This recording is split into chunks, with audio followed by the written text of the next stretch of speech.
Hello and welcome back. This is installment number 4 of the review of the Interscholastic Unified Tennis Coaches Resource Guide. This section will be quite brief, but is deserving of its own attention. In this section, we'll review the individual skills competition, often abbreviated as ISC. So there are rare occasions when a participant on a team has significant physical and or intellectual challenges that preclude him or her from playing on a minimally short court doubles team. So those are those who would be rated 6 or more in their individual ratings or a combined team rating of 12 to 20. These individuals may not have the requisite skills to play traditional tennis matches and have a rating score of 5 or less, but we always designate it as just 5 on the rating form.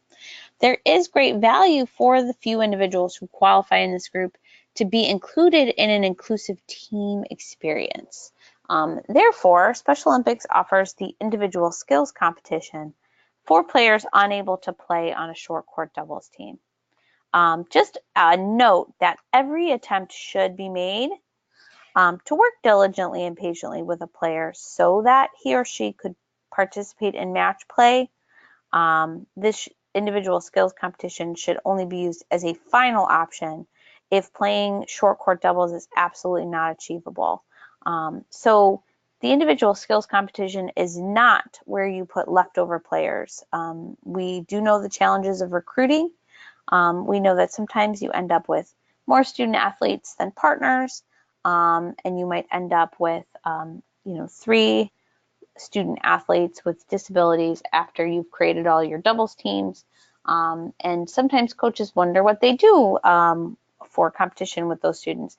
You do not then stick them in your individual skills competition. Unfortunately, this event is strictly for student athletes who cannot be rated greater than a 5 on their individual skills competition, or excuse me, on their individual rating forms. Students training in the individual skills will attend all practices and competitions. To make those practices and competitions inclusive, the ISC player is paired with a teammate to work together. So the teammate with the necessary prerequisite assessment score is eligible to play on a unified tennis doubles team and to be a peer mentor, for example, a ball feeder, in the individual skills. So the teammate should be able to, 1, properly deliver balls during competition, 2, build a camaraderie of friendship on and off the court with the player competing in the ISC. The ISC will use the 75% lower compression tennis ball, so the red and yellow striped balls. A player's final score is determined by adding together the scores achieved in the event, which make up the ISC. 1 point is awarded to a team for the player achieving the highest ISC score. The individual skills competition has been altered in order to allow players to transition to level 2 with greater ease in subsequent seasons because they're rewarded for hitting the service boxes only. Okay. So the individual skills competition events are conducted as follows, and I'm actually going to focus on the image here while I explain. You go through a series of attempts. Each student athlete will get 5 balls in a row for the skills of forehand volley, backhand volley, forehand groundstroke, and backhand groundstroke. This is why we say that their peer mentor should be able to properly deliver the balls, because they are actually going to toss the ball directly to the student's racket for each of these skills, or bounce the ball in such a way that the student athlete has a very good opportunity to hit the ball. So if a student athlete on your team is not able to fulfill that role, then it is welcomed that the coach would take over that job. So for the forehand volley, the ball feeder will toss the will toss 5 balls in a row to the player's forehand with no bounce. There are 1 point is awarded for each ball that's between the net and the back court. You see here in the image. 5 points. 5 points for each ball that is between the net and the back court.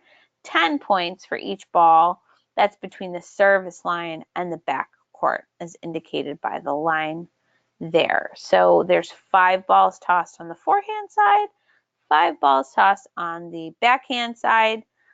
Each athlete is given 5 attempts. And just a note, as far as feeding the ball, if it is the ball feeder's fault that a ball did not have a reasonable opportunity to be hit, such as, just a bad toss or a bad bounce, you can go ahead and replay that. We want to give these student athletes that are in the individual skills competition the best opportunities to be successful. So they shouldn't be unduly penalized by a ball feeder that is not that's not doing a good job. And that's at your discretion as a coach to substitute in for that ball feeder at any point. The student is then repositioned for the ground strokes. As you'll see, the player should stand approximately 1 meter behind the center tee, and the ball feeder will stand at the net. In the previous scenario, the ball feeder stands about 1 meter from the net, and the player is also about 1 meter from the net in order to be in good position for the toss. For the ground stroke, the player actually backs up and the ball feeder comes forward. 5 balls are tossed in a row to the player's forehand with a bounce, and then 5 in a row to the player's backhand with a bounce.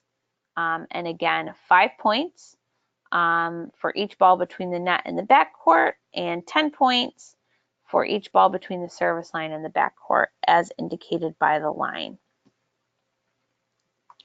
There's then level 2, which the deuce and advantage court serves. So the athlete is given 5 attempts to hit a legal serve from the right court to the deuce service box, and then they get 5 attempts to hit a legal serve from the left court to the advantage service box. 10 points for each ball between within the correct service box. 0 points if the athlete misses the correct box or foot falls. A foot fall occurs when the athlete steps on or over the service line before the ball is struck. A player who tosses the ball and then decides not to hit it is allowed to catch the ball with the hand or the racket, or to let the ball bounce. However, a motion to hit the ball will be considered an attempt.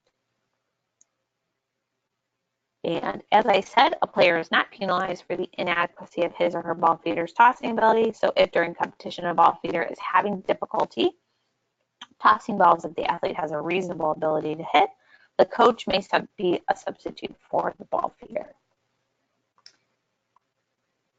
This is the individual skills competition scorecard.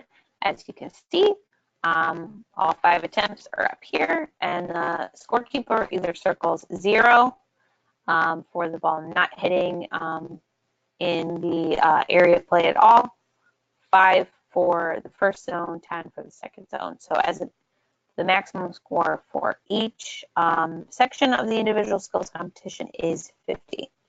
The player in the individual skills competition that scores the highest number of points will earn 1 team point for their team for the district or the state competition. And that concludes the individual skills competition overview. Thank you for joining us for the Coach's Resource Guide review. If you have any questions, you can direct them to your district representative, or in the absence of a district representative, a regional sports director, or myself or the assistant chair.